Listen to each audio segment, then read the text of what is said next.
Saudara-saudari terkasih, dari bacaan-bacaan yang hari ini kita dengar, ada beberapa poin yang barangkali bisa menjadi permenungan kita dalam hari ini. Pertama, cinta, kedekatan, dan keakraban satu sama lain akan tercermin dalam tindakan dan perbuatan serta perhatian yang diberikan. Misalnya seorang ibu rela bangun pagi-pagi meski masih mengantuk supaya dia bisa menyiapkan sarapan untuk keluarganya. Seorang guru juga mau tidur larut malam supaya ia bisa mempersiapkan pelajaran yang baik bagi murid-muridnya. Hari ini kita tahu, Maria Magdalena bangun pagi-pagi sebelum orang lain terjaga. Ia bangun, ia pergi ke kubur. Karena apa? Karena kedekatan, karena keakraban, karena cinta kepada Tuhan. Bagi beberapa orang bangun pagi mungkin tidak susah. Tetapi kita tahu sekarang ini ada yang rela bangun pagi supaya bisa ikut misa. Semoga ini juga menjadi tanda kedekatan kita dengan Tuhan. Itu poin pertama. Yang kedua, ketika kita terlalu terpaku pada masalah kita sendiri, lalu kita menjadi susah untuk melihat solusi di sekitar kita. Maria begitu sedih, begitu terfokus pada rasa kehilangannya, maka ketika ada orang di sekitarnya, ia tidak tahu siapa itu. Ketika ia berpaling, ia bisa melihat Yesus. Ketika ia berpaling, ia bisa melihat solusi. Semoga kita juga mau melihat di sekitar kita, meskipun kita sendiri punya masalah.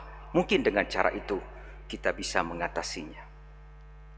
Dan yang ketiga, betapa pentingnya memanggil seseorang dengan panggilan akrabnya. Bisa dilakukan di rumah antara suami dan istri. Apa sih panggilan akrabnya? Kepada anak-anak atau kepada siapapun yang kita kenal. Itu akan menjadi obat mujarab untuk mengingatkan akan hal-hal yang baik di masa yang lalu atau mungkin di masa-masa sekarang. Dan yang terakhir, bacaan Injil hari ini mengingatkan kita akan saat-saat kita sekarang ini.